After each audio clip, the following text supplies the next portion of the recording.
The Holy Book, Sefer Kav Hayashar, Episode 85. One of the acts of mercy that Hashem performs on behalf of the people is returning of their souls to their bodies. A person collapses at night exhausted and weary, resembling a corpse. Then the Holy One, blessed is He, in His abundant loving kindness, grants him sleep and repose to soothe him of the weariness of his body, the toil of his limbs, and the faltering of his loins, therefore relaxing his limbs and bones and restoring his zeal. Obviously, the Holy One, blessed is He, does not do this in order that the body will be more zealous in sinning, heaven forbid, but that it will be more zealous in serving Him. Therefore, a person must always appreciate this and seek to fulfill His will.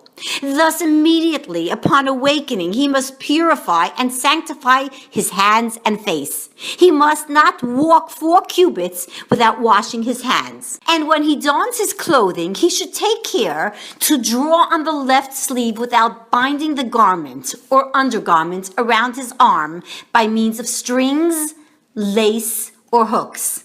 This is in order to show that his left arm is obliged in the mitzvah of tefillin. As I have already mentioned, when one dons his tzitzis, it is a favorable time to pray to be saved from jealousy, hatred, and anger. Therefore, I have listed here some verses that are effective when recited after the blessing over the tzitzis. I received this from our teacher and mentor, the illustrious Rabbi Yosef, son of the illustrious Rabbi Yudel, Zecher Livracha. I called with all my heart, answer me, Hashem. I will treasure your statutes. Tehillim 119.145. I beseech you, Hashem, be pleased with the offerings of my mouth and teach me your mandates. Ibid 119.108. I will dwell in your tent forever. I will take refuge in the shelter of your wings. Selah. Ibid 61.5. Save me from bloodshed, God, God of my salvation. My tongue will sing of your righteousness. Ibid 51.16. I have placed Hashem before me continually, for He is by my right hand, so that I will not falter. Ibid 16.8. God is known among Judah. His name is great among Israel. Ibid 76.2. I will ascend upon the wings of the dawn. I will dwell beyond the sea. Ibid 139.9. Let your hands come to my aid, for I have chosen your commands. Ibid 119.173. Your loving kindness, Hashem, fills the earth. Teach me your statutes. Ibid 119.64. You are illumination, mightier than the mountains of prey. Ibid 76.5. Save me from all my transgressions. Do not attribute to me the shame of an ingrate. Ibid 39.9. Grant me life according to your loving kindness, and I will keep the testimonies of your mouth. Ibid 119.88. My eyes are constantly upon Hashem, for He will extricate my feet from the net. Ibid 25.15. Support me, and I will be saved, and I will speak of your statutes continually. Ibid 119.117. May it be your will, Hashem my God, and God of my fathers, that I should neither become angry nor cause you to become angry. Master of the universe, grant me the attributes of humility and submission. Save me from the way of falsehood and bestow upon me your Torah. Guide me in the way of your truth and unify my heart to love and fear your great, mighty, and awesome name with all my heart, soul, and resources. This supplication is appropriate to recite immediately upon donning one's talis katan. It is of benefit in saving a person from anger, jealousy, and baseless hatred, the 3 evil traits that are alluded to in the acronym formed by the initial letters of all the verses listed above. The significance behind the wearing of tzitzis and tefillin is mentioned in the Zohar, Parsha Shalach Lecha, 174b. Every individual can reflect on these intentions in accordance with his intellect, and it is correct for him to do so. A man must don his tzitzis and tefillin at home so that he will leave the door of his home completed and crowned with tzitzis and tefillin. One who has the time to stop besides the mezuzah in order to make up for the mention of tzitzis that is absent from the text of the mezuzah, which is the third paragraph of the Shema, for the mezuzah only contains the first two paragraphs of Shema. Afterwards, he should place his hands upon the mezuzah and then pass his hands over his eyes and recite this meditation. Master of the universe, save me from evil thoughts and let me be spared this day and every day from sin and transgression in the merit of these three commandments that are now joined together. They are the commandments of mezuzah, tefillin, and tzitzis. And let me be saved from the evil eye and from sorcery. Then he should recite as he stands by the doorway besides the mezuzah in his talis and tefillin. Hear, O Israel, Hashem is our God, Hashem is one. O unique and unitary one, unify my heart to love and fear your great, mighty and awesome name with all my heart and soul. Afterwards, he should recite the 8th verse beginning with the letter Hey in Tehillim, chapter 119, verses 33-40. Then he should recite Mishlei 18.10. The name of Hashem is a mighty tower. The righteous man runs into it and is protected. And Tehillim 122.4. The tribes of God as a testimony for Israel to give thanks, the name of Hashem. You recite 8 verses of Tehillim 119 because they begin with the letter Hey and end with the letter Yud, spelling out the name Yud Hey, which is the name that served as testimony to the purity of the tribes of Israel in Egypt. As it is stated, Har Ruveni, Bamidbar 26.7. That is, when the families of Israel are listed in that passage, a Hey is appended to the beginning of each name and a Yud to the end of each name, indicating that Hashem himself attested to their purity.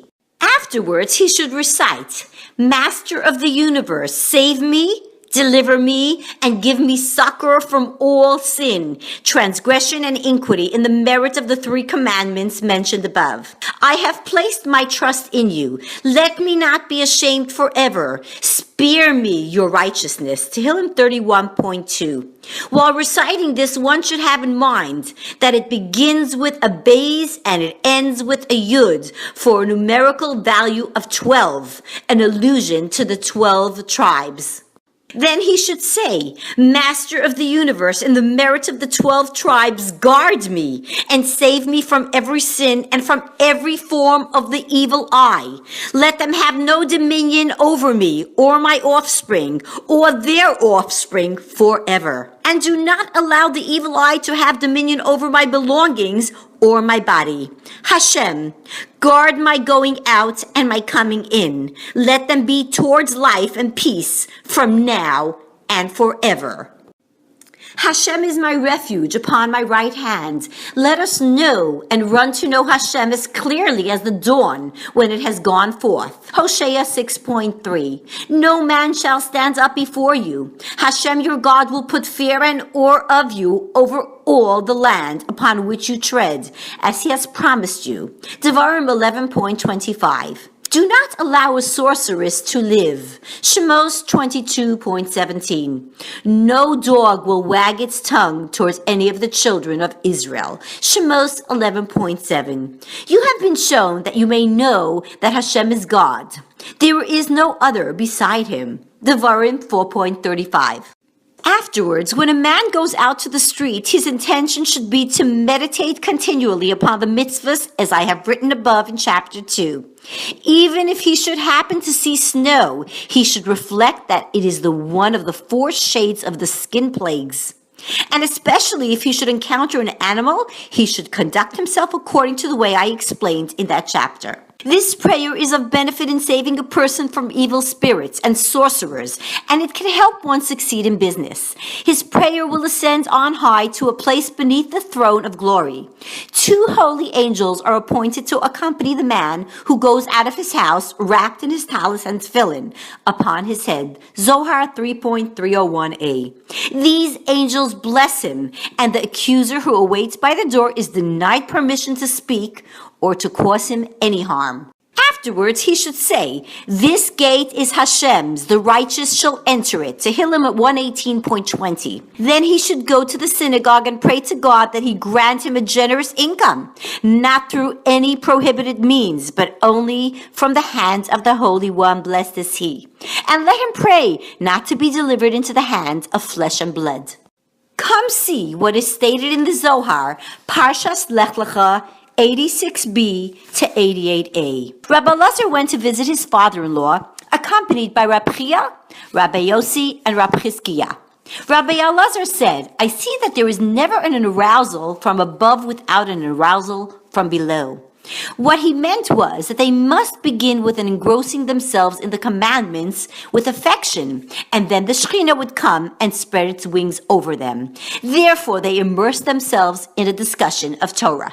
While they were walking, they encountered Rabbi Yesa, accompanied with another Jew.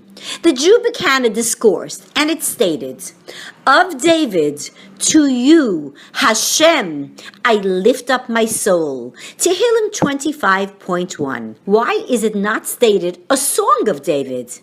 It is because he was actually referring to the spiritual level known as David. His intention was to elevate his soul to the place of supernal holiness that is its source. While they were walking, they encountered Rabbi Yesa, accompanied by a Jew. The Jew began a discourse. It is stated, "Of David, to you, Hashem, I lift up my soul." Tehillim 25.1. Why is it not stated a song of David? It is because he was actually referring to the spiritual level known as David. His intention was to elevate his soul to the place of supernal holiness, that it is source. Rabbi Elazar said to Rabbi Yesa, "I see that you have come accompanied by the Shekhinah." Rabbi Elazar asked the Jew, "What is your name?" "Yoezer," he replied.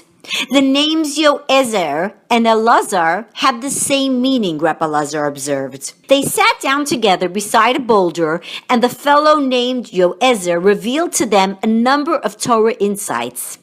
Then Rabbi Elazar said, "What is your trade?"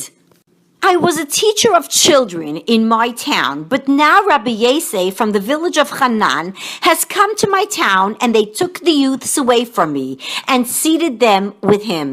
The people of my town continue to give me my salary, just as in the time that the children were with me. But I reflected that it was not fitting for me to receive this benefit for nothing.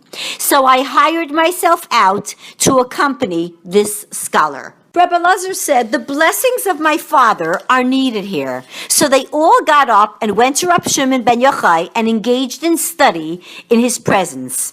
One day, while they were studying the laws of the washing of the hands, Rab Shimon said, "Whoever does not wash his hands properly is punished here below in addition to being punished on high.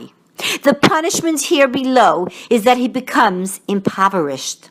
One who washes properly, on the other hand, receives blessings from above that settle upon his hands, causing him to be blessed with wealth." Some time later, Rab Shimon ben Yochai went and observed that this fellow Yoezer indeed washed his hands properly with a generous amount of water.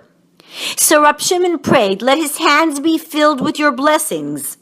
And so did it come to pass. The man discovered a treasure, and from that day on he sat and studied all day long.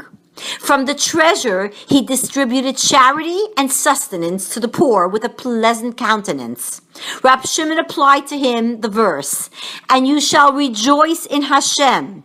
You shall glory in the Holy One of Israel." Yeshayahu 41:16. From this incident we learn that a man must be exacting about the wages he takes for his labors to see that they are justified. For the people of the village were willing to pay the pious Yoezer of their own accord. Even so, he was unwilling to receive the money from them for nothing, because he wished to benefit only from the fruits of his labor, that is, from money that he was earned honestly. Therefore, let every man ensure that he does not benefit from money that was earned dishonestly. And let him also be meticulous in the washing of the hands, both before and after the meal.